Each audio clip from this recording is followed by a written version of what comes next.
Teamwork.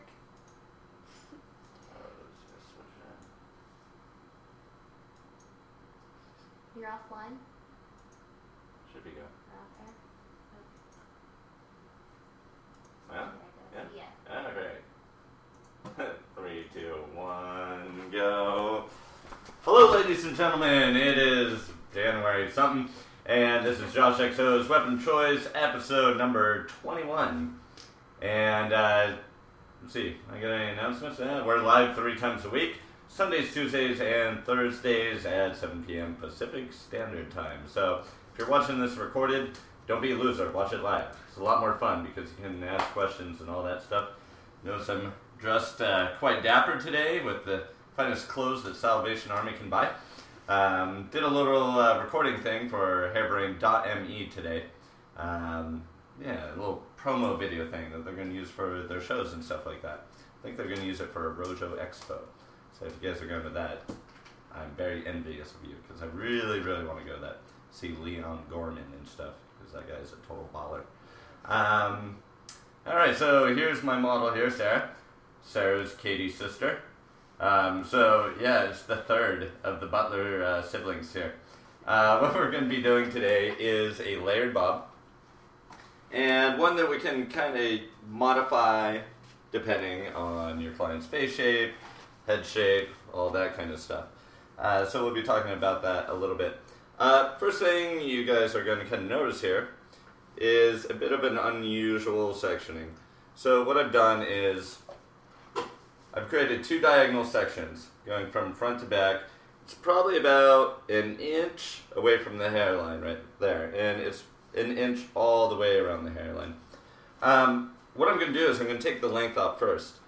And this is a really interesting technique that you can actually go and you can take off all your length and still do so in a precise manner just using 3 sections and 3 sections only. So it's pretty damn bitchin', so I thought I'd share it with you guys. The guy that taught me, DJ, that taught me the sectioning, he would actually have me cut like 1 length bobs and start in the front, and I would have to match up both sides. We're going with kind of a A-line feel to it, so we'll be dropping it down a bit. So I think if I'm going for a line like that, it's really best to start in the back and go forward. But if I was doing a square bob, or even something that was a little more rounded, then I'd feel totally comfortable like working in the front. It's really a challenge, so if you're bored of your like regular bobs that you do, go ahead and give this kind of sectioning a try, because it's kind of fun to be able to start in the front, and then you actually have to like match your angles up, and it's really tricky and super fun. So our really bright Home Depot lights have kind of dried her hair out, so I'm just going to spray them down a little bit. And comb.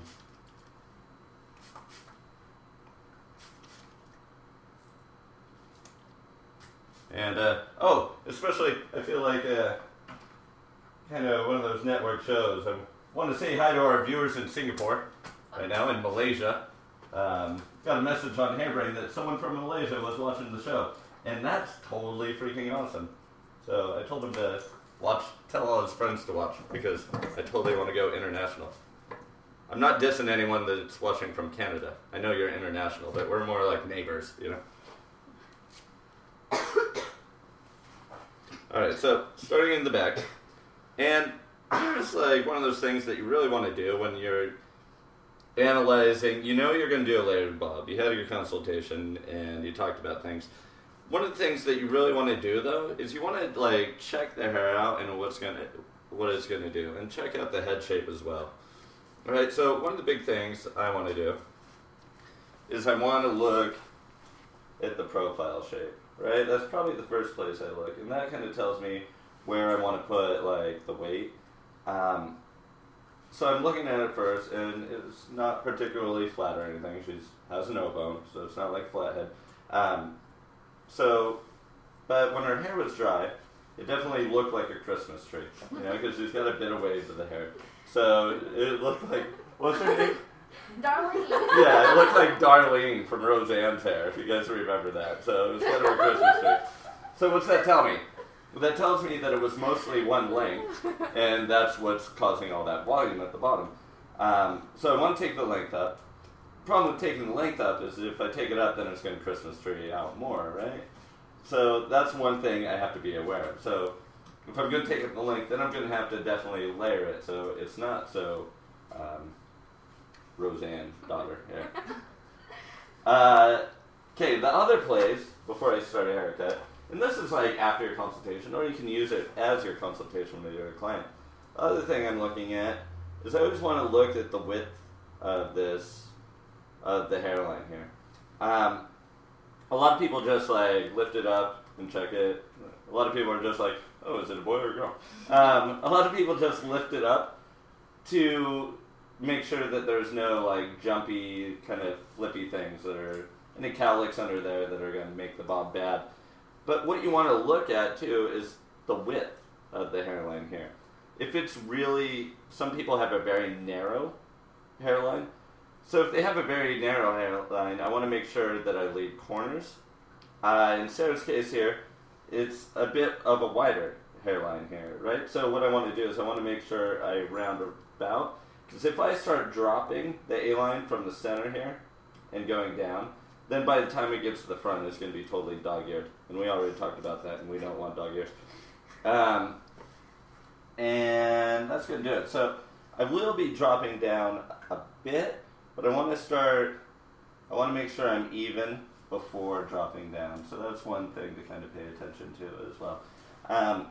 She's got normal shaped head, but if someone had a very wide head in the back, like people often do, you wouldn't want to do a square shape here, because that's just going to, you wouldn't want to leave the corners here, because that's just going to make their head look wider. So if someone had a wider kind of skull back here, you would definitely want to make sure you cut it even around, and then started dropping down after you got to the ear. But here I'm pretty safe that I can kind of keep it a little lower. So, where's my chair on this stuff?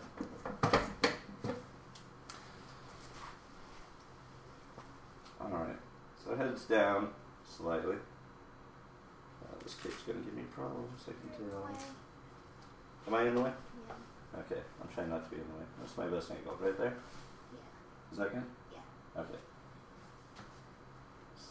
So, not really using any tension. I'm going to use the tension of the comb. I'm going to bring it down.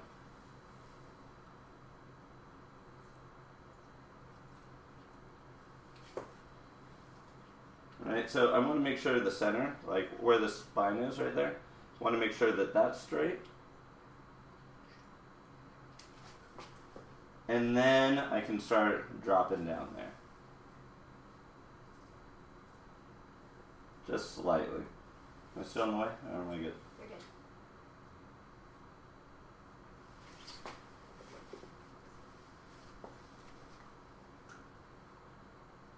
Right? There's that pesky ear there. So we want to make sure, release a bit of tension there.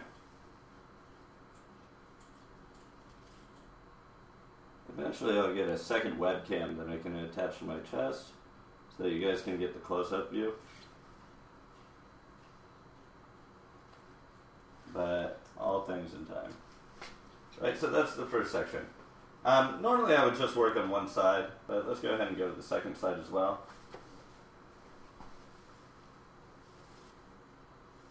And a lot of times I'll just work, a lot of times I'll work one side at a time. But because I'm doing a bit of A-line, I want to do both sides so that way I make sure my angles are correct.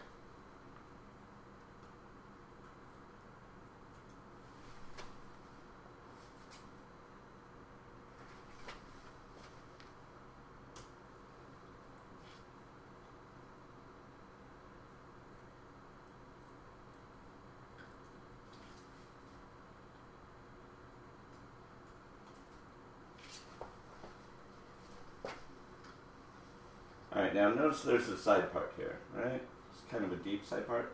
And we're actually going to turn those into like some kind of swoopier bangs later. But let me give this a little more spray down. We're going to do some swoopy bangs, but just to kind of give you guys an example, if you were doing this one length and you weren't doing the bangs, show you guys a little trick to kind of get the hair in the way when doing the front.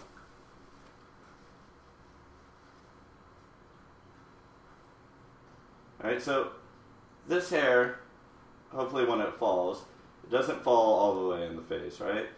It's going to fall to the side here. Right, so that makes, you want to make sure that you don't pull it back.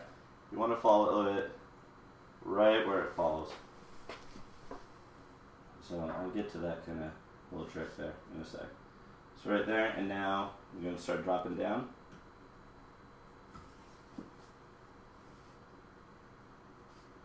Alright, so if I come up forward, that's not going to be in the place it falls. So what I have to do is I have to comb it. And what I like to do is I comb it along with the hairline there, hold it with my scissor, comb it down, right? The scissor holds the hair where it's supposed to be. And then I can place my comb in, and then I can cut. Super fantastic little trick. Alright, so there we go, in the front there. Awesome. And it's about even. Okay, one thing that really bugs me when I see people checking the length of the hair, use your mirror or use your eyes to like see that it's even. Because a lot of people, what they'll do is they'll go ahead and they'll grab it like this and they'll check if it's even. Here's the deal though, if your brain will kind of screw with you. So if you want to see it uneven, you'll change your fingers and make it uneven. If you want to see it even, you'll adjust it. I caught myself doing it the other day when I was cutting a baseline on someone and it looked uneven to me, so I just like tilted their head a bit and I'm like, oh, now it's even. You know? So like, make sure their head's there and like, don't rely on this thing so much because hair's differently and it's just not an accurate way. It's much more accurate just to stand back and have a look at it. So my next section I'm going to bring down. Oh, and also, when you have a deep side part, technically, this side should be longer, right? Because there's a more, here's the shallow side, it should stop here. But because this is traveling further, it should be a bit longer on this side. So don't freak out and, you know, mess things around. Because when you're doing an A-line, you want to match up the angles the same on each side. So if you're making them even, that means one of your angles is going to be off. So this, the heavier side part, excuse me, should be a lot heavier there. So we'll go back to this shallow side. Charlie's totally going to try and chomp on some hair. He already bit her hair off. I know, he was cutting her hair with his teeth. That's so badass. Tonight on Weapon of Choice, how to cut hair with a rat terrier. This fun, exciting new technique. Well, it had lots of texture and movement into the hair. Alright, so now I just matched that section along there. Get this out of the way. And you could start in the back and just do diagonals, up, up, up, and down. But the efficiency of the diagonal section just kind of makes like taking that length off much faster. It's pretty cool. Alright, comb the hair in place.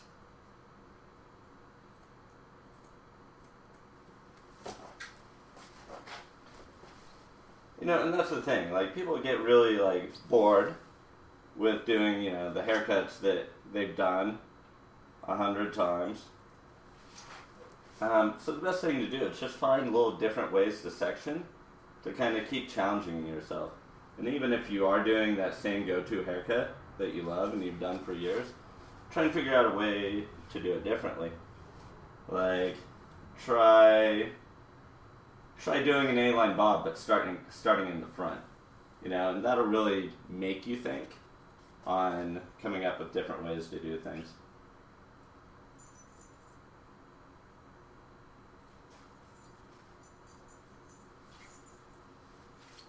Right? And now, one final section. So we are able to do the whole one length with pretty much 3 sections dropping down. If the hair's a lot thicker, you could take more sections. But since we're gonna layer it, I can kind of get away with bigger sections because I know this top layer.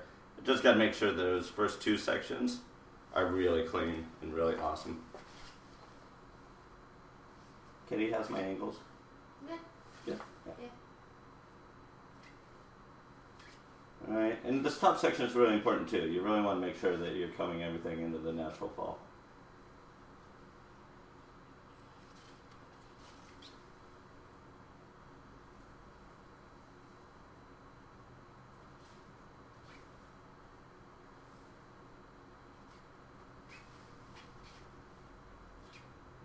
Awesome. Yeah. So not like dog-eared A-line. I'm not really going for it. Like just a slight bit there. Because I'm going to be doing triangular layers. So now this side, since it's the heavier side, I'll probably have to take a couple more sections on it. But it's still the same. You just drop back a little bit and do another diagonal. In fact, when I flat iron this, I'll show you guys like kind of the magic of like diagonal sections. Super efficient.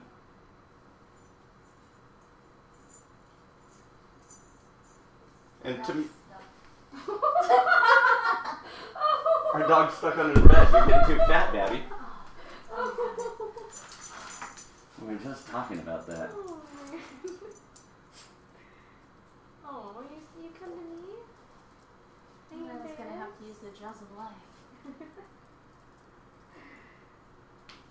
Oh, you okay, bud? I'm stuck. Alright, so just continuing around, making sure we release that tension over the ear. You can't come up here. Oh, he's mad about it. He gets so mad when he doesn't get what he wants. I'm like, if I don't get to sit in my model's laps, neither do you, bud. Not fair. Aw. Alright, let's see if that final section... Yeah, I'm going to divide it again. Just because it was a heavier side of the part. So I'm basically going to have to take 4 sections on this side.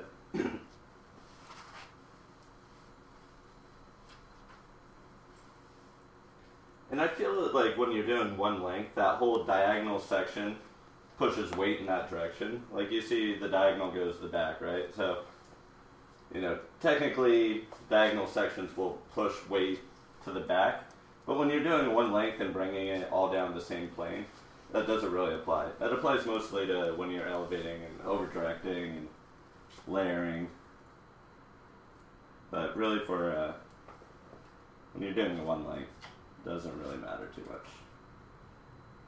IMO.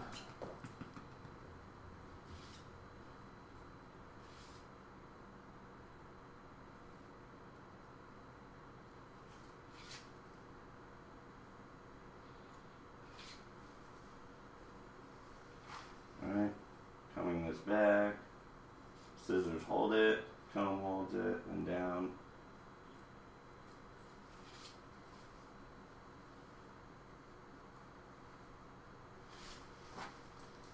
And one last section. Now the cool thing is, you notice that I probably won't even have to cut the front anymore, right? Because as the diagonals move back, it just stays right there.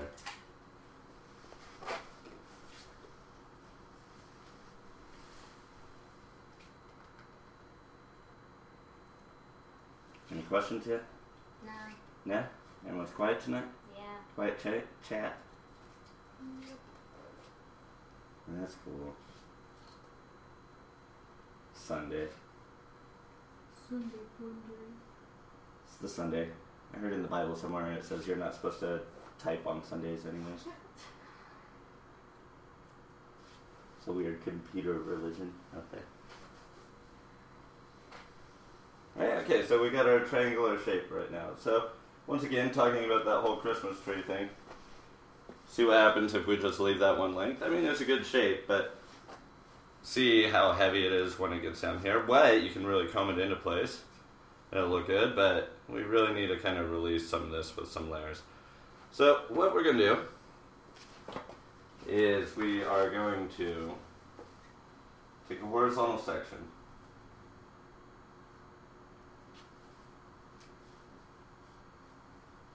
actually 2 horizontal sections. Let me find the middle part again. So right there.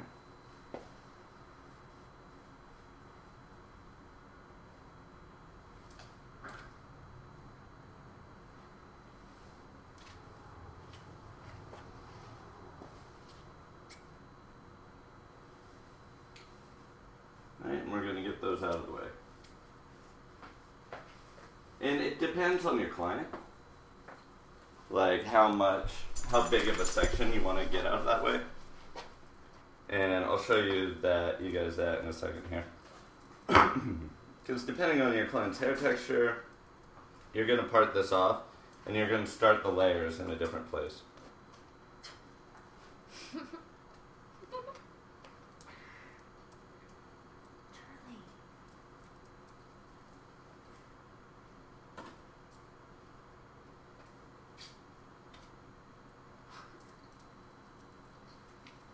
He really likes you, Sarah. He's super active tonight. Yeah. He's like turkey. No, he didn't like me before Christmas. Girl bacon. You know, I really think we should just change it to Charlie's weapon of choice. It's a really good show.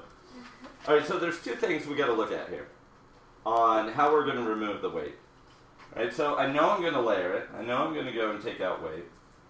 So the first thing we're going to think about is the vertical dimension with it.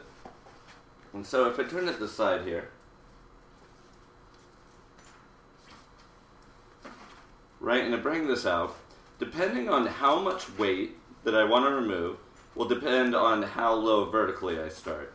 If the client's got super thick hair, I can start using below my occipital for my guide. If the hair's a little bit finer, let more of this drop out. So basically what you're doing is you're letting this stuff below, you're letting it be one length, and then you're layering from there. Right, so this is kind of medium, so I'm going to start right above the occipital bone. Now the other thing that we want to think about is what dimensions we want to keep. If our hair was a bit finer, then I would pull everything back like it was in a shoebox. So if I cross-checked it, it would be completely flat this way.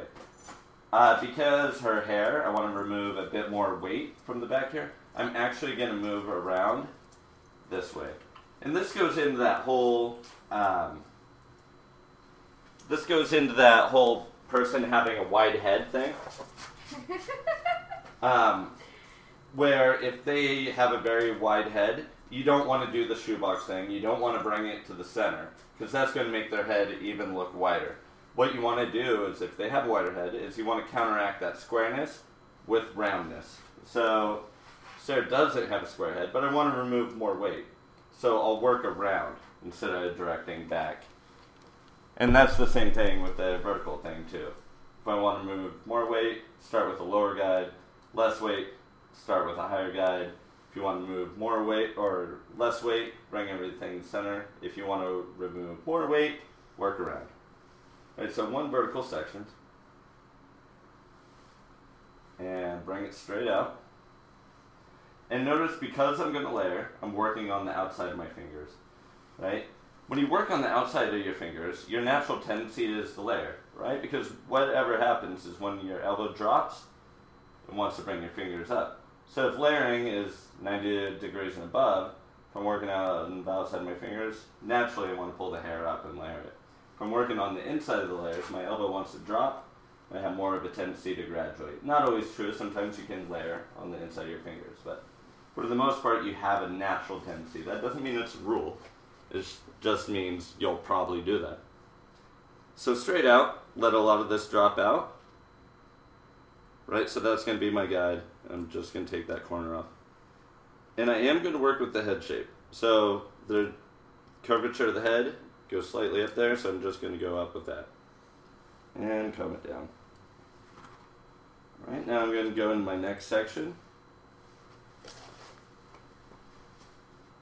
And bring that out. Right, good way to do this, to find out where you're combing straight out from the hair, is to place your comb flat against the scalp and then bring it straight out. And then you know you're coming right to the right place. Right.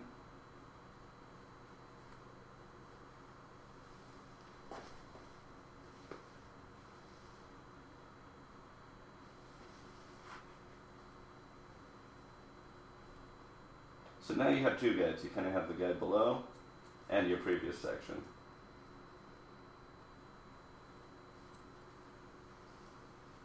Right, and then before you continue, check that layer. See where it's at. See if it's short enough for you, if it removed enough weight. And I like that. I like where it's at. And continue your way around.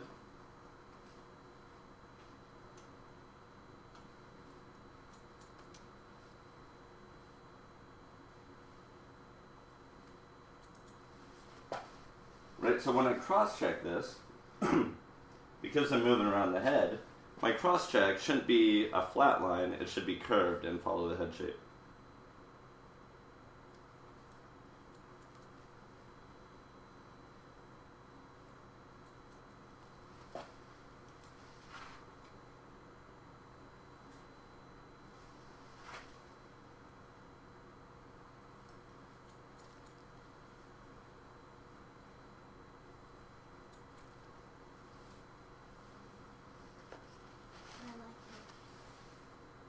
I like it too. It's going to be a good haircut for you, sir.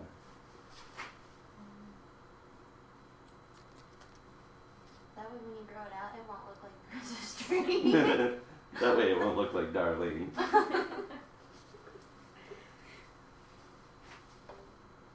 You know, I just found out not too long ago that Becky, the daughter from Roseanne, ended up being the girl in Scrubs. Yeah. Yeah, Well, I didn't know that for a the long new time. Becky. The new Oh, it was the new The new Becky. Becky. Was the Scrubs. Because there was like 3 Beckys. No, there was only 2 There's Beckys, right? two, yeah. There was like a bazillion of them, and it was really weird. Because they're like, no, this is the same girl. I'm like, but they look totally different. It can't be. Were there 2 dads from the Brady Bunch or 1? 1. But there was 2 Darrens on Bewitched. Yeah. Yes. Yeah, okay. Hi, welcome to JoshXO, sitcom of choice. Hey. We'll be discussing Mr. Belvedere today. No, welcome back, Connor.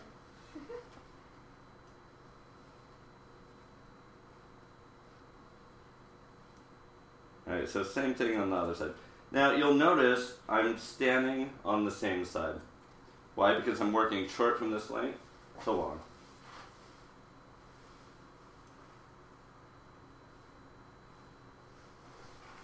Right? Because if I go and stand over here, then I'm going to be working from my layers into this length. So I have a tendency, like, I'll risk creating holes in it.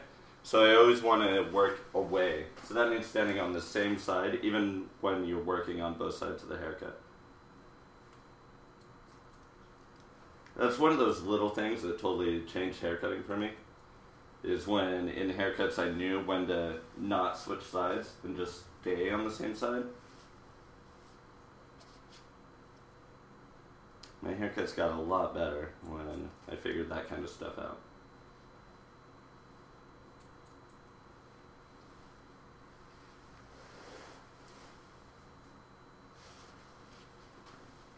Okay, so when I get right here to the massoid process, right, so I was working around with the head. When I get to the massoid process here, I want to make sure I pull the hair back away from it. Number 1 key is to protect your outline. Always protect your outline.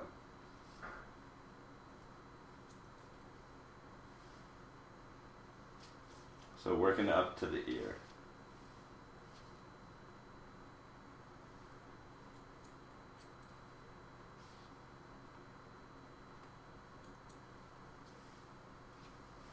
Right now, for the stuff in the front, instead of pulling the whole front back, because that won't cause any layering, right, I pulled this stuff to the way back to leave length, and now, for everything in the front, I'm just going to take it in one big section, because the hair is kind of fine around the front line there, and I'm going to kind of bring it just a little bit back from the section, not completely over-directed all the way back, just a bit. Right, and that way we get a bit of the layer through the front there as well. Right, but we're still protecting that length. Right, so let's do that same thing on the other side.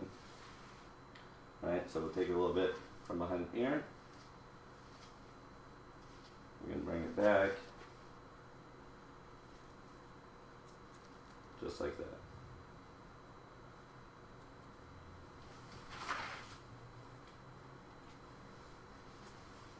Now, if someone was really fine in that front line, here's another option. You just pull that hair all the way back there, right? But for most people, you want to not pull it that far back because you won't cut anything. You want to bring it just a little bit out. Right, so now we're going to drop our next horizontal sections.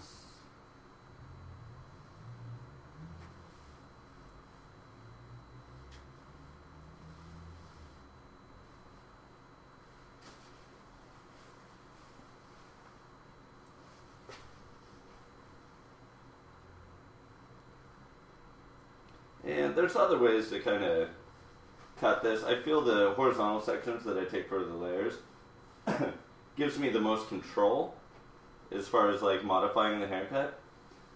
Some people will divide kind of the front and back, and then in the back they'll pivot from here. I mean, that's another way to go about it, but I feel like I have a little more control on what kind of shape I put into it if I work these vertical sections instead of diagonal.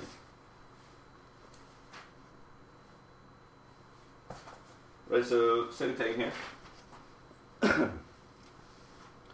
Just going to comb the hair straight out. Give it a nice section. Comb the hair straight out and cut up. Alright, so we're using our previously cut section at the bottom as our guide. Right, and then have a look at how that's layering. That's looking pretty good.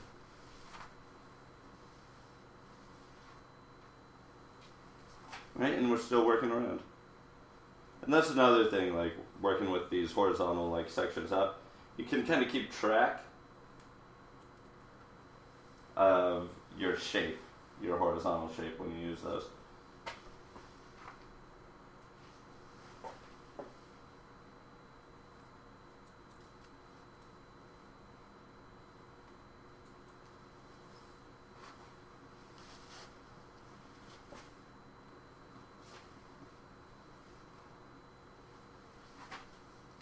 And where you're directing off of, your previous section will give you that, like the section underneath. If the line looks really soft, like really jagged, and you cut it blunt, then you're not in the right place. So go back to placing the comb flat and working straight off the head. That'll kind of tell you where you should be.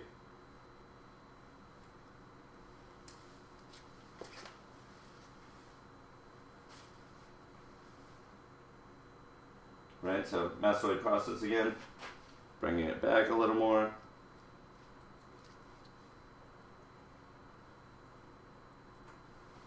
Right, and now this time let's just work that whole side. So once again, bringing it out straight kind of from behind the ear.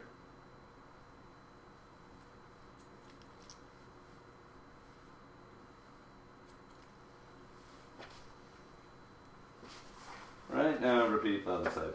Remember, standing same side, same side. Same side. Don't go anywhere else. Because that'll wreck a haircut real quick. The chat's really quiet. Chat's really quiet. How many viewers have we got? A few? Oh yeah? Huh. Maybe no one signed in. Everyone's too lazy to sign in. I know there's only 3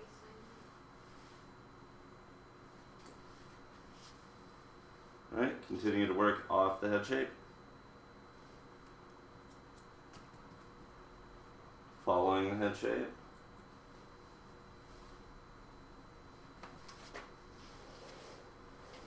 Mastoid process. Definitely back a little more.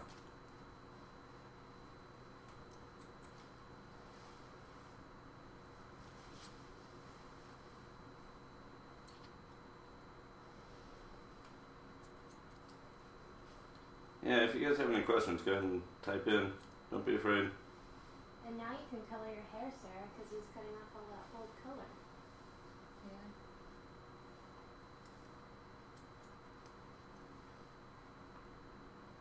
It's okay. I don't mind when people are quiet. That just means I'm doing my job. Teaching really good. I'm explaining everything, so there's no questions. Cool, so if you guys notice, like I'm not graduating it, but I'm definitely getting a build up of weight. And why is that? Is because the wave of the hair is actually helping, right? Because when there's wave in the hair, that wave will take the shape of however it's cut. So because it wants to expand off the head shape. So you can see we're almost getting a graduated kind of look at it, feel out of it, but we're just using layers.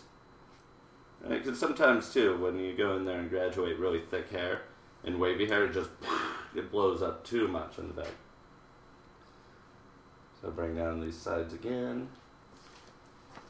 So now we come to like another kind of option in the hair here.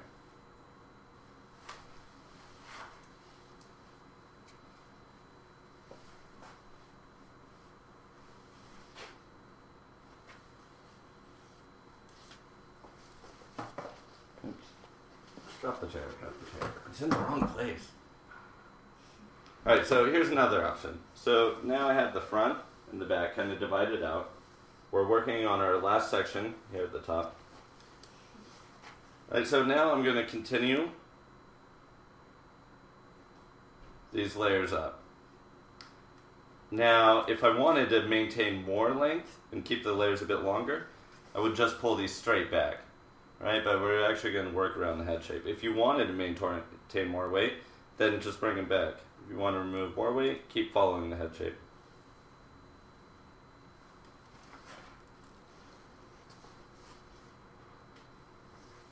And same thing here. And then I'll show you guys a little trick to deal with the front on how to deal with that kind of deep side part there.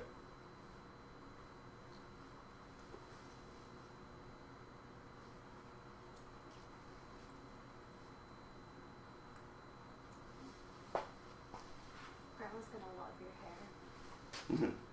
Oh, I like. He's cute. Coming up on weapon choice number 24, Grandma gets her haircut. Katie's got the greatest. Katie and Sarah have the greatest grandma in the world. I love that lady. No, she likes like bobs and shorter hair on us. She's like, oh, I like. It's cute because she has a haircut. And bangs.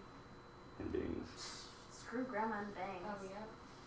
When we were little kids, she used to cut her bangs, and then she'd cut them crickets. Go, oh, no, too short. And we'd have bangs like at the top of our foreheads. That's awesome. Because she'd keep going back to fix them. And just to get shorter and shorter. Oh, no, too short. That's how I am with my sideburns. That's why I don't wear sideburns really anymore. Because I start shaving them and they just get shorter and shorter and shorter. And then eventually they're like up here. And I like bald in the front. Grandma puts her own here. Yeah, grandma does. Alright, so now we're working through this front section. We got the sides, and we layered the sides that are here, right? Now we have this top area from the parietal ridge. So there's a couple ways that we can kind of alter this. Because there's this deep, heavy, like, side part, if we went ahead and layered it, both sides the same way, this side, the layers on this side, because this hair has to travel all the way down, and this side doesn't have so much room to travel, these layers have to actually be longer than these ones. These have to be shorter, right? So how do we do that? What I'm going to do is I'm going to start bringing the hair back into the previous cut sections here. But on this heavier side part, right, we're going to go ahead and take these vertical sections and I'm going to bring them back. On the heavier part, I'm not going to work around with them. I'm just going to bring them straight back. Alright, so I'll show you guys what I mean here real quick. Alright, so just bring these back.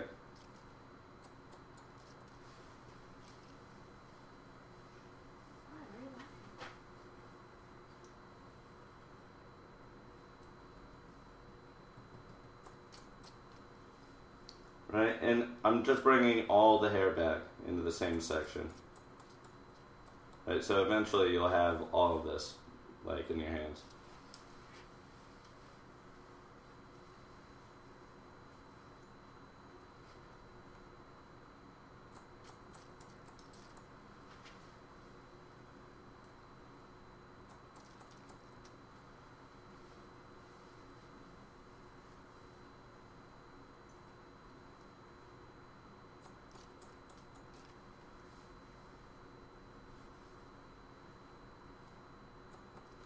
Right, so now we can see where the layers fall.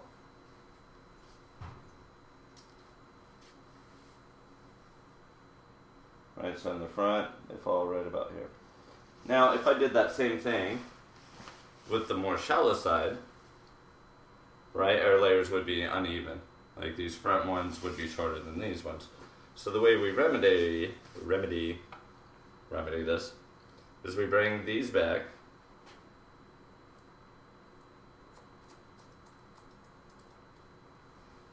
and then we follow with that shape that we originally cut. So what that's going to do is that's going to take these layers in the front on this side shorter because you're working around with a convex layer. Right, so that when they both come down like this, they should be even on both sides. So I can even take those a little bit shorter on that side.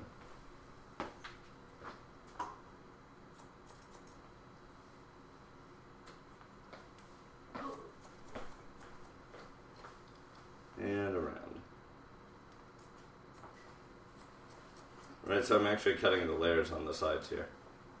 So that when both sides come down, the layers will be equal on both sides.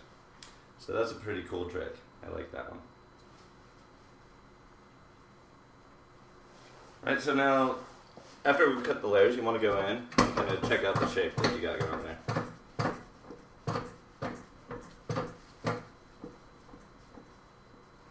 Alright, kind of see where we're at.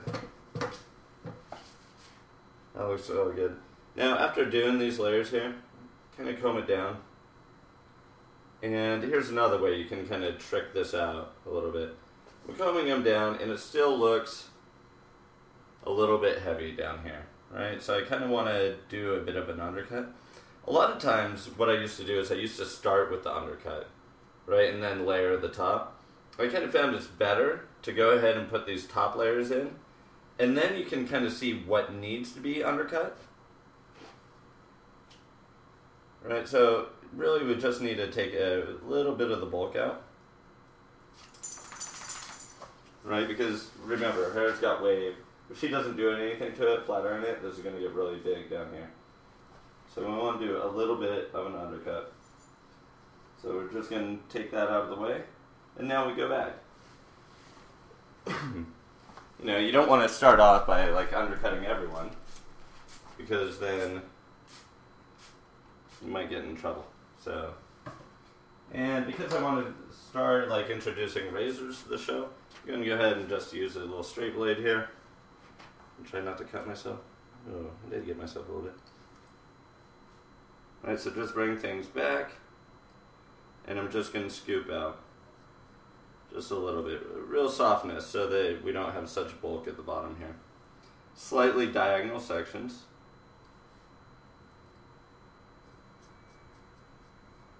And little like C shapes when I'm scooping out there. And we're just taking that little bit of a corner. We're just taking that little bit of the corner off the top.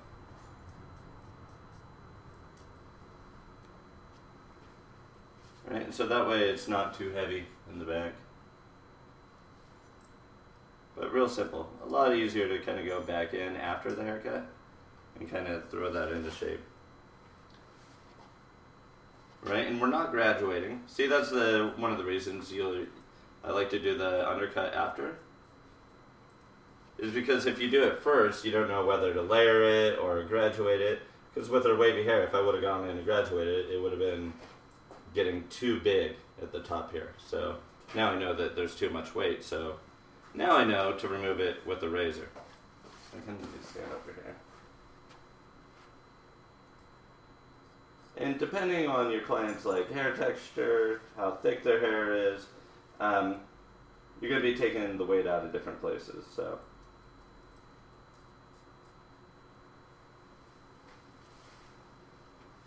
Alright, and all I'm doing, just a little bit of a corner. Not getting in there, like texturizing like crazy. Just a little bit.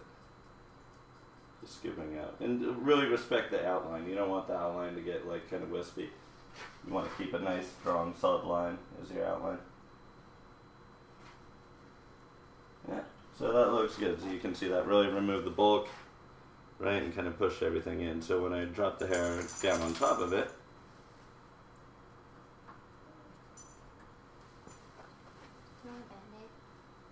a sec. When I drop the hair down on top of it, you see how it just sits right on top of that undercut now, right? And kind of helps collapse that shape quite a bit. So before we get started drying, I'm just going to go ahead and give the hair a little bit more of a spray down here. Right, because she's got that wavy hair, and if I just started drying it now, it'd get really big. Like mine gets. Like yours gets. You want to go ahead and start drying?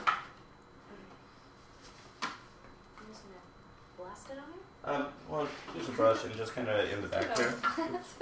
In the back, just start by wrapping it back and forth.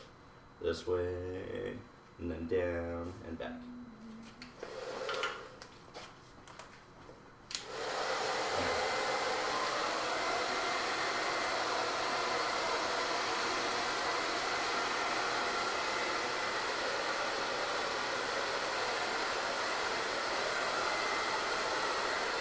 Don't cry, it looks good. I'm not gonna kill. The hair's gonna grow super fast.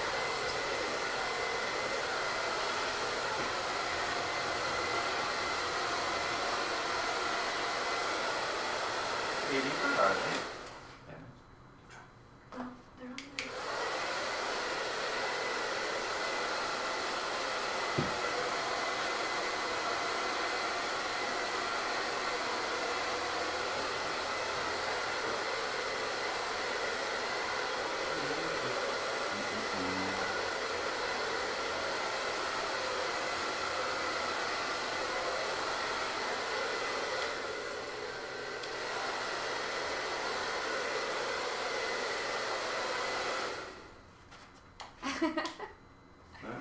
I don't know. Power outage on this. Do we lose power?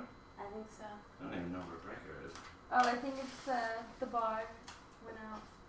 No, I think we did. Went out. Technical difficulties? What? Shit. Alright, give us a second, stream. Woo! I'm almost done. I'm almost done. Friend. Got it. I think it's because we had the heater on too. Oops. You blew the cup. Oh shit! Did it just go out again? No, the hair blew all over the floor. Alright, I'm back. Blue circuit. Alright, so with this wavy hair, you want to make sure that you're blowing down with it. And someone on a thread on Hairbrain wrote something really interesting today, and it was, about how like assistants, how ever since the invention of flat irons, that no one really knows how to smooth hair anymore. That everyone just makes the hair a big frizzy mess and then tries to flat iron it.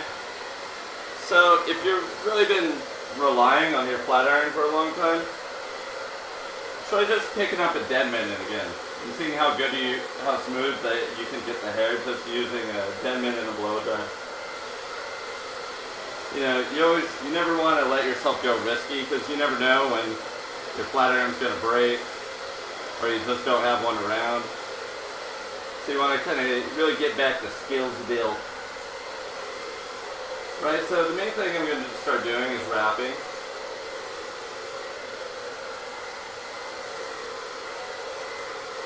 Wrapping it over, kind of down, back, using the head like a big roller. Right, and what this is doing, this is getting the roots into place. And then I want to remember those diagonal sections and how I was talking about how efficient they are. Take a big diagonal and try and make it clean. Stupid.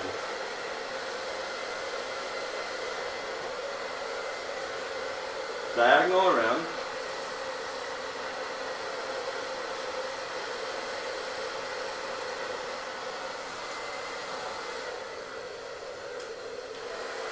And then start leafing forward.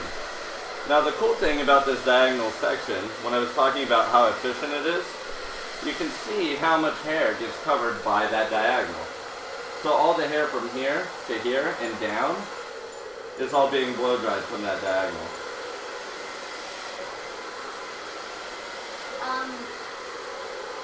Do you Rich one? I think that's. Oh yeah, he's from Santa Cruz. Oh, okay. Yeah, greetings to my hometown. He said, how about a paddle brush to smooth instead of a Denman? The paddle brush lets you push down on the scalp without hurting the patient like a Denman would. That works too. It depends. Like, it took me, like, I used to use paddle brushes. Like, those Paul Mitchell paddle brushes are the shit. They're really good. The only problem I get with the paddle brush is sometimes I personally have trouble, like, manipulating it as much and getting... Sometimes the paddle brushes will give me too much tension. I like paddle brushes for long hair and smoothing on long hair. When I'm working with a bob, I'd kind of rather stick with a Denman. But it's a control thing for me. Some people can just nail it with a paddle brush, but kind of I need to stick with the Denman. So next diagonal across, and see, look how much of the surface area I've already covered. Right, but my sections are still quite small. Yeah, I think when I first started assisting back in the day, I used to scrape the hell out of my clients' heads. But you just get to the point where you don't do that anymore. Takashi, when I was his assistant, he had these little plastic combs from, or these plastic brushes from Japan. And they looked like Denmans, except they were all one solid piece. And I swear that the bristles on them, they weren't a different material, so they didn't move. But they were really sharp too. They were spikes. Like, and if you even like brushed that across your client's head, you'd probably make him bleed. But you got a ton of tension out of them, and they were really great. I wish I could find them somewhere. But that kind of taught you real quick not to like scrape your client's scalp. So I swear they were so sharp they might as well have just been like nails in the end of a stick. You know, like think of a Denman, but just as a piece of wood with nails shoved through it. That's what those brushes were like. So I kind of had to train on blowing out bobs, like under him, using one of those. And yeah, that totally got me in gear. So I don't know, you know, a kid in high school, tell him to make you one in wood shop with some super painful brush.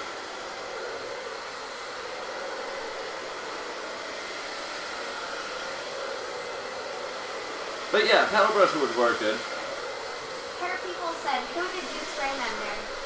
I can really attribute like all my haircutting experience, well, a lot of it, to two people, and that would be DJ Muldoon and Takashi. And of course, like I never was a like complete fanboy of anyone. Like I was for a little bit, and you know, like I've seen Tim Hartley cut hair live, and I'm like, oh my god, Tim Hartley, you know. But I never got stuck like loving one hair cutter, you know. Like Stacy Broughton, like as much as I've watched those two guys, Takashi and DJ cut, I've probably learned just as much watching Stacy cut hair from his videos on My Hairdressers and back when he was with Sassoon.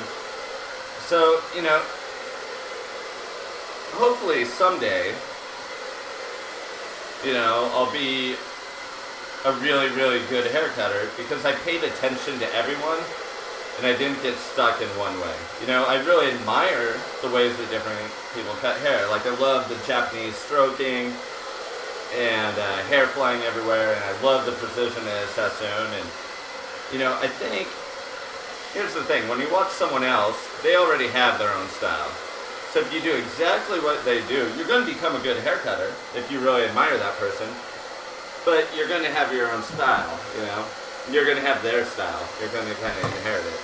So the best thing to do is kind of pay attention to everyone And then eventually you'll develop like your own style for cutting hair. You know, I never wanted to be a guy like, oh, you cut just like so-and-so. You know, like, that was cool in the beginning, but eventually I just kind of want to develop my own thing. But then, like I said, I tend to get really obsessed about things and just think of it. I mean, hopefully someday I think of a whole new way of cutting hair. Have I yet? No. And do I really think I'm some super genius that will? Maybe not, but I think it'd be really cool if I did someday. But you know, that's the whole thing that I really try and teach on the show is, oh, I read some on the internet. If you look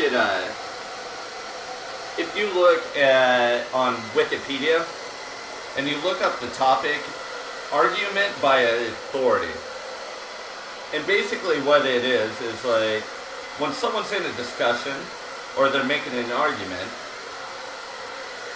and they say, well, so-and-so is an expert at this, so it must be true. It's kind of a dangerous thing. You know, unless you really get in there and test it out, you don't know if it's true or not. But a lot of people find a hairdresser that they admire and they're just like, oh, well, so-and-so said that that's the way it is. But unless you get in there and kind of forget some of the things you taught and just get in there and see what happens when you do what you're not supposed to do. You know, and that's when you kind of enter free thinking, and that's when you really kind of become your own hairstylist, I think.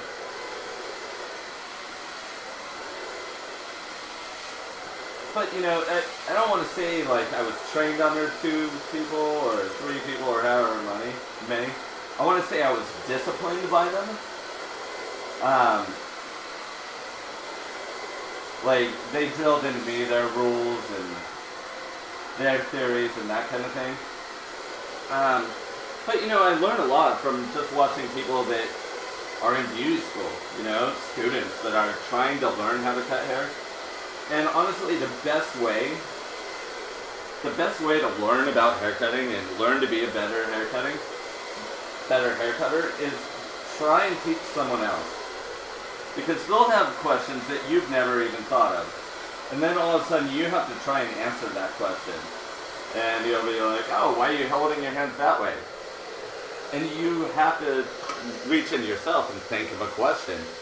Whereas I think, you know, if you weren't teaching a haircut or weren't teaching to someone, you'd be just go along your merry way doing haircuts how you thought they would be, you know. So I think by teaching, that's the best way to actually get better at anything. I mean, it's half the reason I do the show, because I want to get better at it. So, by explaining and taking questions and going through the thought process, you know, I'm kind of becoming a better haircutter myself. So back to the diagonal sections real quick here. Now, so I took diagonal sections through here. Now what I want to do is take a diagonal section through the back here. Right, so you notice this diagonal crosses through what I did in the front, and it's going to cross over in the back. So that way, you kind of get this X formation, and you won't get a split in the hair. As sometimes happens.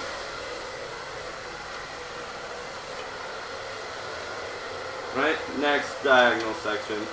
And like sometimes we'll just give the section a couple wraps, then leaf it under. And then if you really want to like bring it down, give it a little turn, which is called a bevel.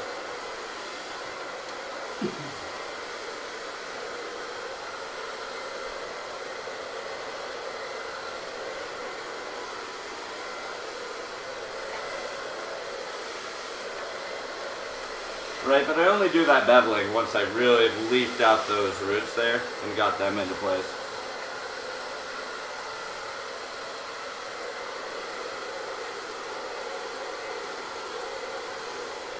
And I really like the shape this is turning into.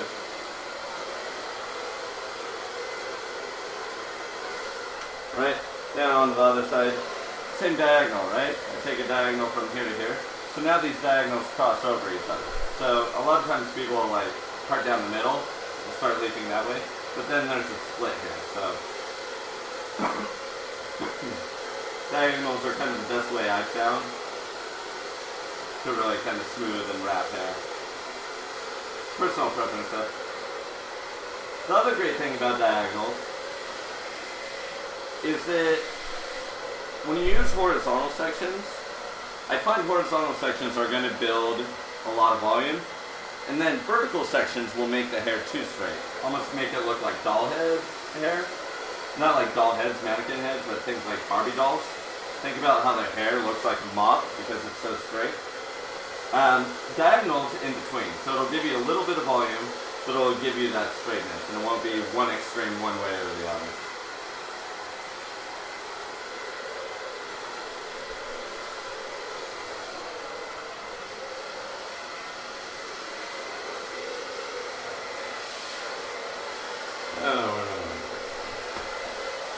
Right, and then through this crown area, I'll just shift back and forth, back and forth.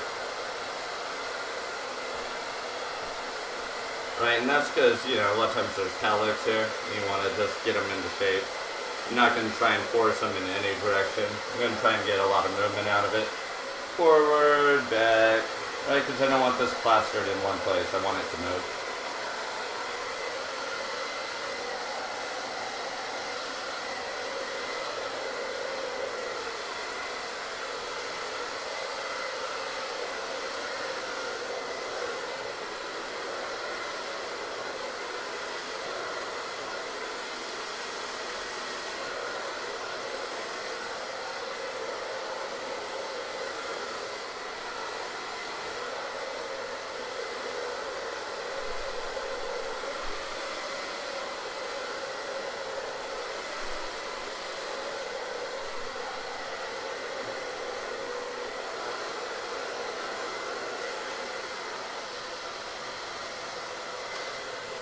Right, so there, it's pretty smooth now.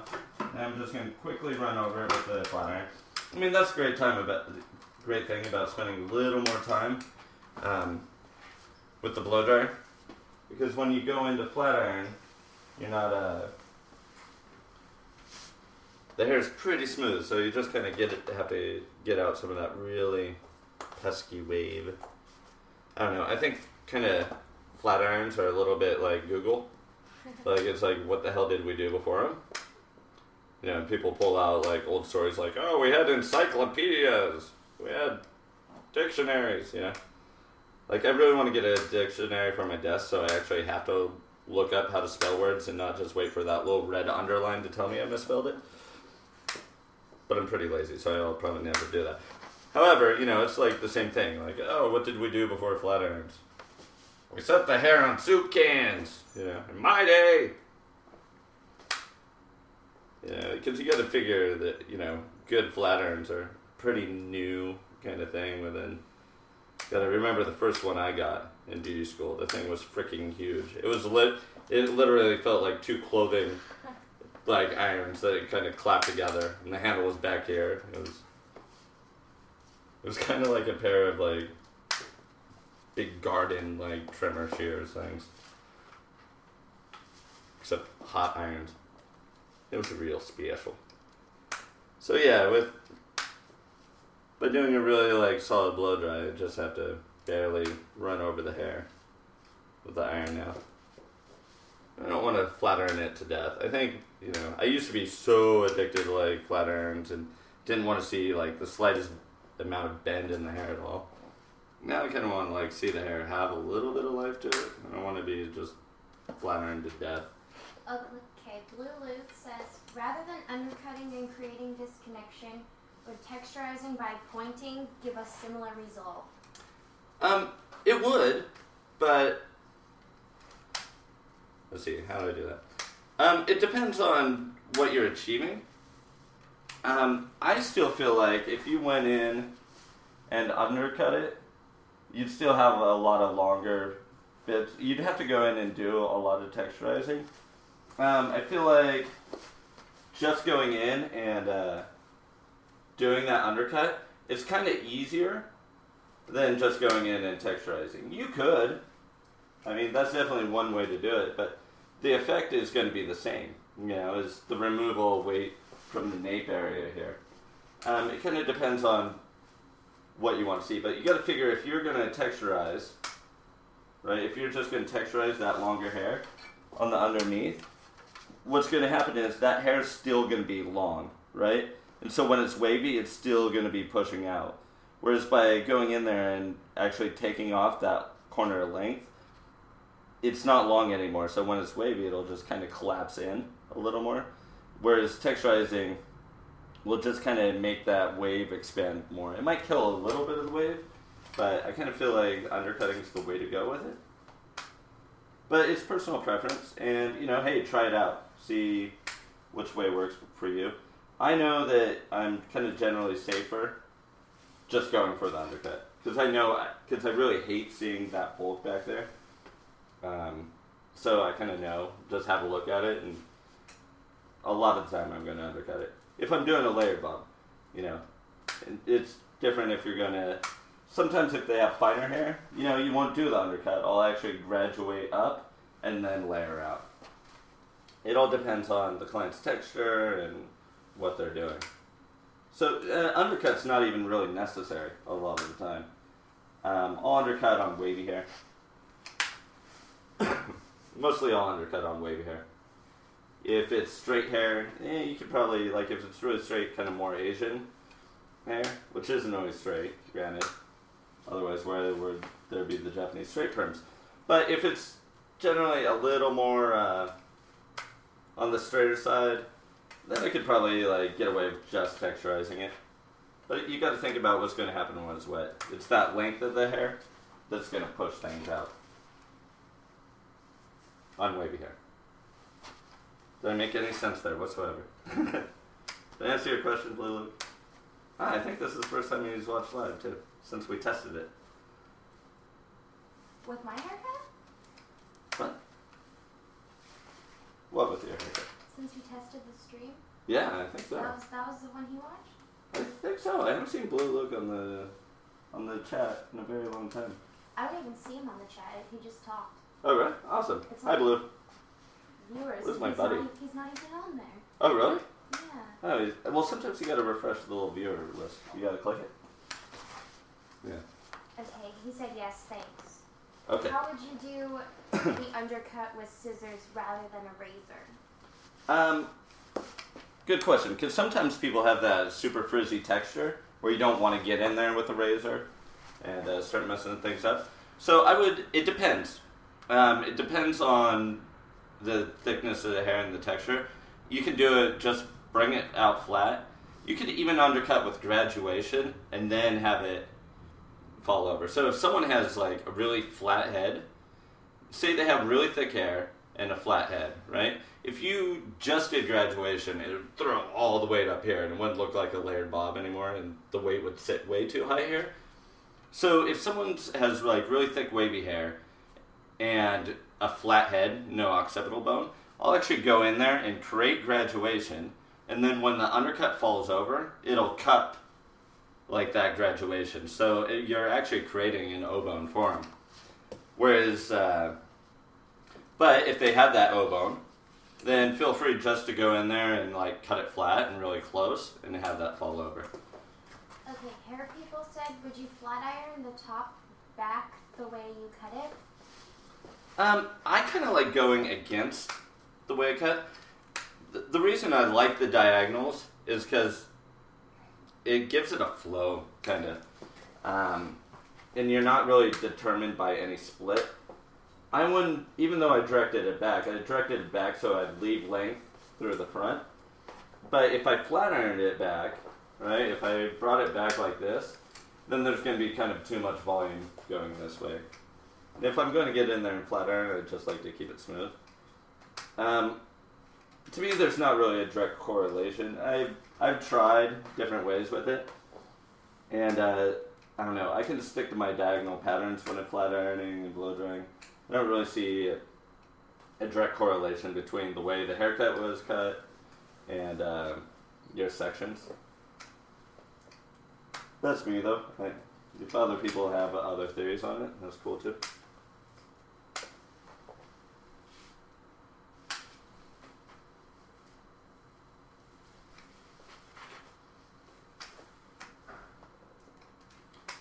But, you know, one of the big things I do is I always make sure I follow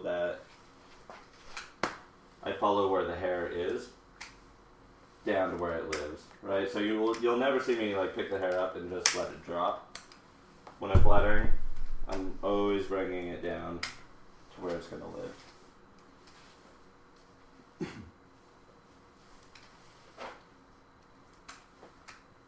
And you know, like right now I'm kind of looking at things.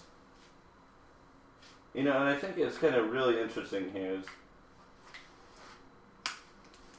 you know, when you're dealing with hair that's got a little bit of air in it, and even when it's flat ironed, it like wants to have a bit of volume in it.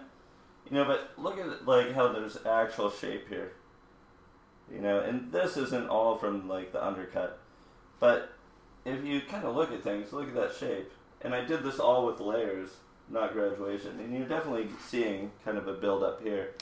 And the interesting thing is because this has been layered and short, because you removed weight from here, it actually built weight here, which kind of gives it that graduated feeling. Kind of interesting. You know, a lot of people think the only way you can shape hair is by doing graduation, but, you know, if you do clean technical layers, they'll definitely add some shape there as well. So interesting what you see when you look at the profile, right?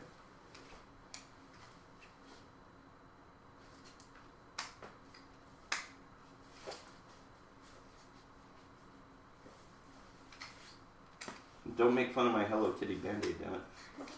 That's why I'm not doing full razor cuts yet. It's because like I'm still getting used to it. God, I haven't actually. I've kind of disciplined myself just to go for like scissors for a few years, just because I was such a freaking razor maniac. But the whole like straight razor, no guard thing, that's kind of new for me.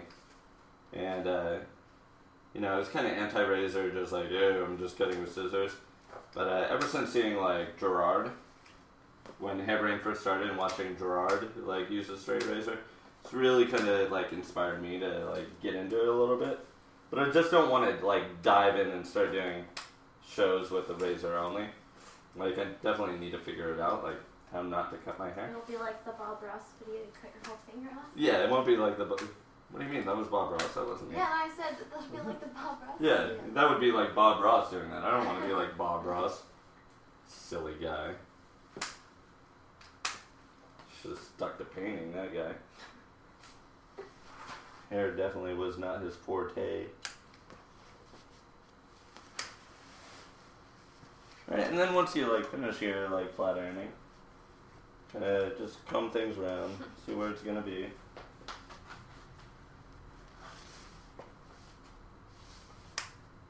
Kitty, you were kind of right. She does kind of look like Kelly Clarkson. I know. We were watching Kelly Clarkson videos. I was like, dude, she kind of looks like my sister. Great, you just gave away my secret on the stream. No, I like Kelly Clarkson. and he's like, no, don't ruin Kelly Clarkson. I'm like, but my sister's cute. She looks like my sister. Wow, it totally looks like it now. That's awesome. I don't even know. No. Do you really want swoopy bangs? Yeah. It looks Kinda. really. I don't know. I kind of like it without them. It's pretty hot I without don't know. it. Until I get up and look in the mirror, see what's going on. Oh, not yet. We're still cutting. Oh, well, if she wants bangs. All right, so I just want to examine the shape here a little bit. Right, so because this was, besides the undercut, now imagine if I didn't undercut, we'd have a little more weight here. It'd probably be wanting to push out a little more, which is cool. If that's what you want to see, then don't undercut. You know, the undercut's totally an option. I'm kind of addicted to undercutting, so you should probably eventually see what I can do without it. What else here? So, once again, the layering. We can see how that actually kind of built up weight, and that's because of her hair direction and stuff like that. Now, think about if someone had a really flat head, right? If someone had a really flat head here, and which means, you know, everything's flat up and down, I probably wouldn't want to go in and cut everything flat, right? Because that's going to make them look more flat, basically, right? But by rounding it out here, like she's got a pretty good head shape, so I was able to actually like kind of go with the head shape, and you can see that effect it created.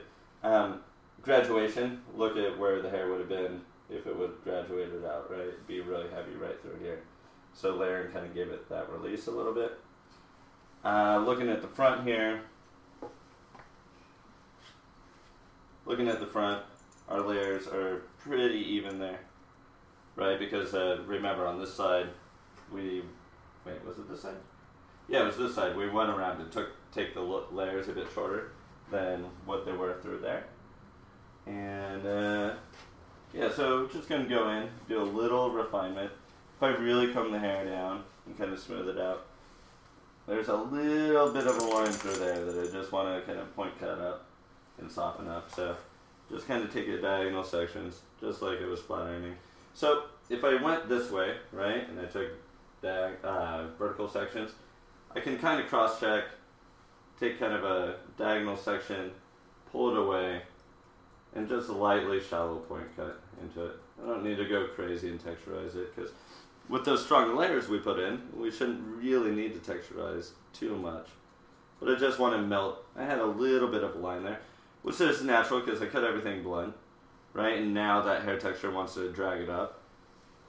So just enough to kind of soften the lines and not going in there and getting all crazy.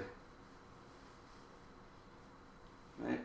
So remember, I cut everything vertically, so when I kind of like to go a little horizontally sometimes when I refine. Like if I cut things vertically, like I'll refine horizontally. Diane hairstyles on. Oh, what's up, buddy? I loved your little rant about how come hairdressers don't care about anything. If anyone's watching, like go to that thread in Hairbrained and definitely comment on that post. I thought it was really great because what he was talking about in hair school, like I went to hair school like 12, 13 years ago, and it was the same way that I felt because my hair school was ghetto. And yeah, so don't worry about it. You're not alone. Oh, good to see him. He hasn't been on live in a while. Oh yeah, since I have you all here right now, devious plan to like get myself forward in the hair world. So I thought of a great trick we could all play and really get this show rolling here. There's a this is so dastardly of me asking my viewers to do this, but there's a thread, and here's the solution to me. Like, here's the solution to you guys getting a really high quality JoshXO video. So my hairdressers, they have a group on Hairbrained. They also had a thread asking, what would you like to see on myhairdressers.com? So I think you guys should all like get your friends and go spam the hell out of that thread and tell them, oh, you should really have JoshXO do a video. And that would be absolutely awesome.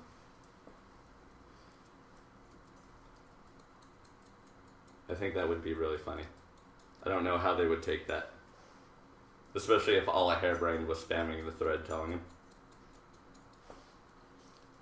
But then they'll watch this video and they'll be like, oh, you set it up.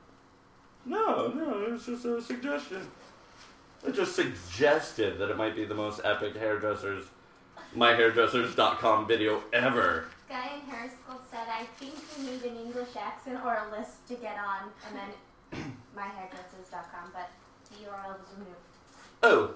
Oh, you can make it link mode in there. I can't, I'm not a mod. I can do that. I can do the accent. Oh, cheerio, crumpets. Gold save the queen. See, I can do that. But it's my goal to be the world's greatest haircutter with an American accent. Now, that may sound like I'm super nationalistic and like, oh, America. Okay. But it's not. It's just by saying I want to be the world's greatest haircutter with an American accent, it really just cuts down on my competition. Oh yeah, so when I was cutting this wet, I didn't really cross-check it so much. So if you want to cross-check, because in the front here I brought everything back. So to cross-check, let's turn it this way. To cross-check, I'm going to take a big horizontal section here and just bring it through and bring it back to kind of where I cut it. And just kind of, you can cut through and dust those ends a little bit. Because sometimes because of the head shape, when you bring it back that far, you'll get this little lump there because that's where the skull goes down. The skull. The old school. Oh yeah. Anyways, back to practicing English accent. No, really all I gotta do is spend a week with my grandma. Because my grandma's from England. She's so cute. Yeah, I love my grandma. She's awesome. She was a war bride. She was brought over in the 40s by my grandfather over here. My grandpa's fully awesome. But yes, my grandma, when I go visit, she loves when we dance around the kitchen and sing Frank Sinatra songs. It's kind of our thing. Because I was the only grandson. There was a lot of girls in the family. So I'm kind of grandma's favorite. Alright, so you know what? I got a really good idea here. And I kind of know how they're going to vote. But let's go ahead and let the viewers decide this. So, type 1 if you want swoopy bangs. And type 2 if you think the haircut looks awesome on Sarah, how it is. I will be waiting. I'll be waiting for everyone. I will be taking a sip of my squirt, while you guys decide the fate of the bangs. See, you make it an English accent with those high budget, hair, videos, but you don't get the democratic process, and they're still hung up on the whole royalty thing, whereas, I'm American. We vote for what we want. Okay, there's a lot of 2s. That say yes?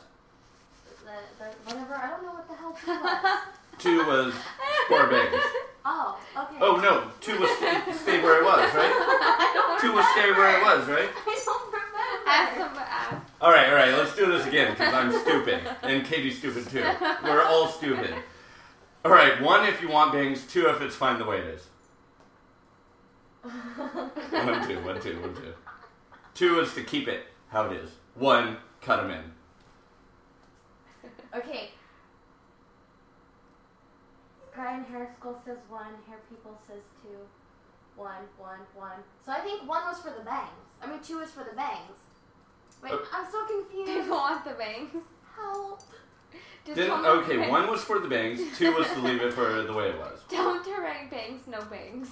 Yeah, alright, let's do that. No bangs. Yeah. What do you want? See, and this is why people really want to start watching the show live. Because if you're just watching on the video, you're like typing 2, and you're like, oh, they're not listening to me. Yeah, so you want to watch it live. Remember, Sundays, Tuesdays, and Thursdays, 7 p.m. Pacific.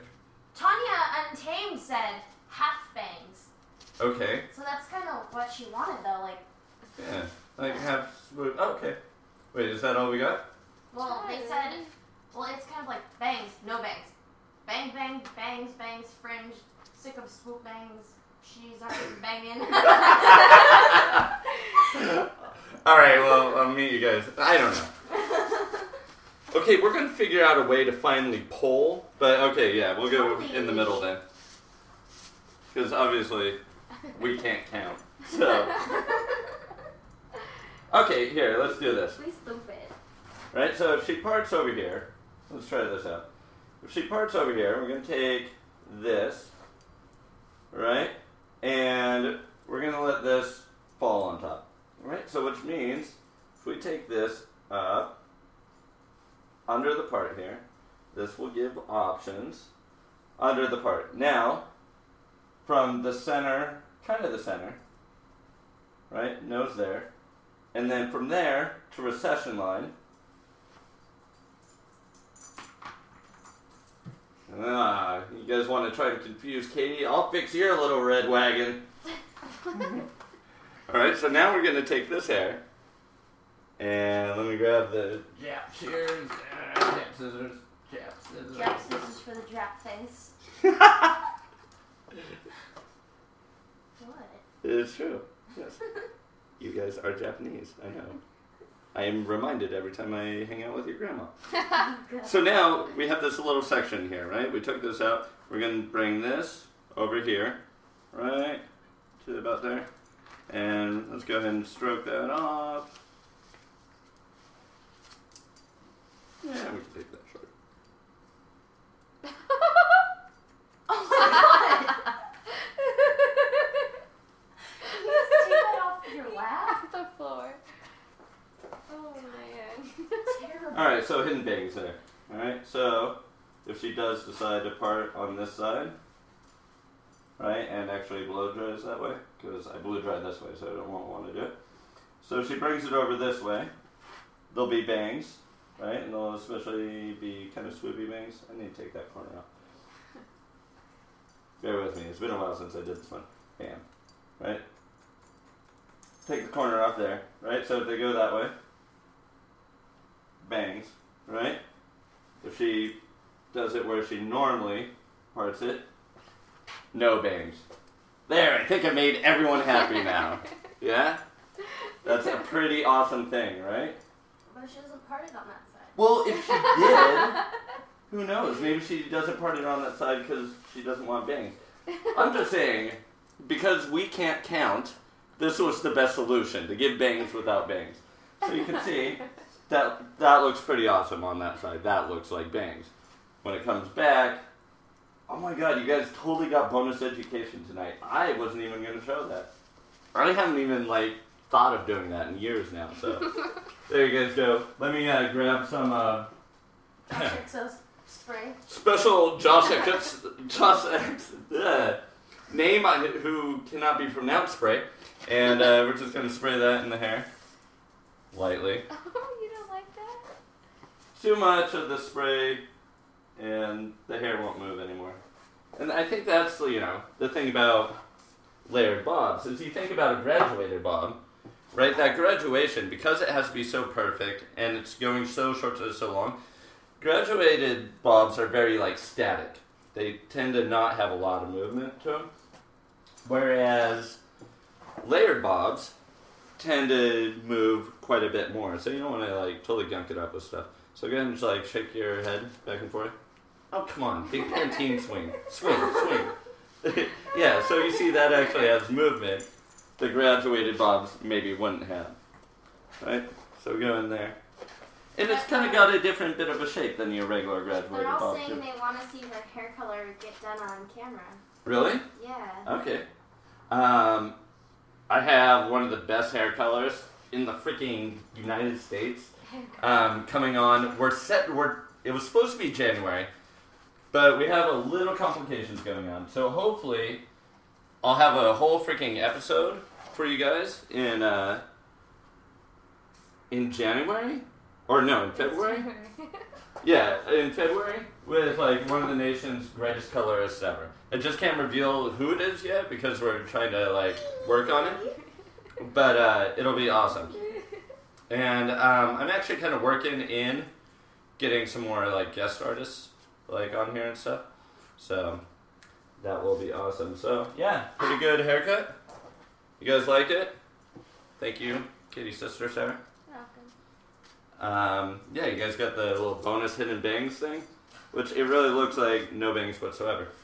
And that's a layered bob. So a lot of options to it, ways you can kind of figure it out. I decided to remove maximum weight, so moving around, you could bring it back, make it very square, get those corners really working. But you can see how much combustion it has. I think it's pretty damn bitchin'. So I think, unless there's any more questions? Any more questions? Blue Luke asks, is there a rule of thumb as to how high up you can place the undercut? I wouldn't go much higher. Once again, head shape. I tend to, if I'm going to do an undercut, keep it below the occipital. I even try and keep it a little bit safe and keep it a bit further below the occipital. It depends on how much weight you want to remove. If you want to remove maximum weight, then really you could even go higher than the occipital. I would keep it a bit lower. If you really want to remove weight, you could, go all the way up to the crown and let that fall over. Kind of depends on their mass of hair and how much hair they have. That's going to be how much you want to remove. But, it varies from client to client. But usually, generally, I like to stay below the occipital. And another reason I like to do that, because if I do it flat, if I'm not graduating it, if I do it flat, if they have a normal occipital and I go in there and graduate it and go higher than the occipital bone, this hair that undercuts, it won't really want to wrap under. It'll kind of stick out. right? Because that graduation's pushing that hair out, so it won't like hug the head. It'll like kind of be further away from the head, which is a cool effect. If you want to achieve that, then go ahead and graduate above the occipital, and then this hair will be pushed out, so it won't be like sitting close to the nape. If you want it to sit close to the nape and look like more of a one length bob, you know, especially that's a good one on finer hair. For a one length bob, you can see if I really smooth it down, it almost looks like a one length. You know, you don't really see that undercut or anything there. So, yeah, it depends. But if you really want that hair to like stick out away from the head, then graduate above the O bone, and that'll make it stick out. Yeah. Any more questions? Oh, wait. Yeah. Okay. Do you tend to do more classic haircuts where you work, or do you have a great variety? It depends. Like, I do pretty boring normal hair where I work. And, you know, they don't pay me enough to say where I work. But, so I tend to do, like, this is where I get to have my fun. It's one of the reasons that I do my shows, because I get to kind of have fun with hair a little more. I haven't done a lot of, like, funky haircuts on the show, because there's not a lot to learn from them. People tend to showboat a lot, and it's like, oh, cool, you did this asymmetrical mohawk thing. Eventually, like, once I run out of classic haircuts to show you guys, then I'll start getting into, like, more weirder stuff down the road. But it's finding the models, too, to do that. But, yeah, I do pretty boring hair where I work. I'm not gonna lie. But it all depends. It all depends on the day. The best way to do it, if you want to do different hair, the best thing to do is go into, like, a little thrift store or someplace like that.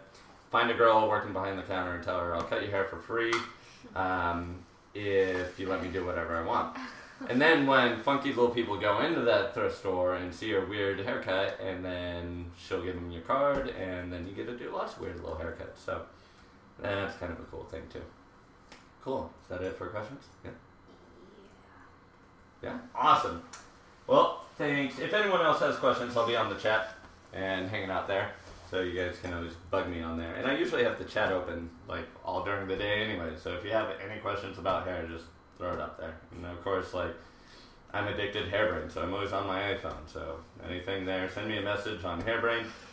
I'm very accessible. I'm very lonely. I got nowhere else to go. Stump me, please. Yeah. So remember, we're on 3 nights a week, Sundays, Tuesdays, and Thursdays, 7 p.m. Pacific time at JoshXO TV. You can watch past episodes at JoshXO.com. Follow me, Twitter.com/JoshXO. Facebook, go ahead and search for the page, JoshXO's Weapon of Choice, and go ahead and hit that like thing, because that's really cool, and that makes me happy. And that way I don't have to spam all my friends on my page. I can just throw out one message, and you guys can see if I'm having a show or not having a show. Most of the time I am. And that'll do it. Thanks for watching, guys, and see you guys next time. Charlie looks cute. Charlie's adorable. Dad got scared of the blow dryer.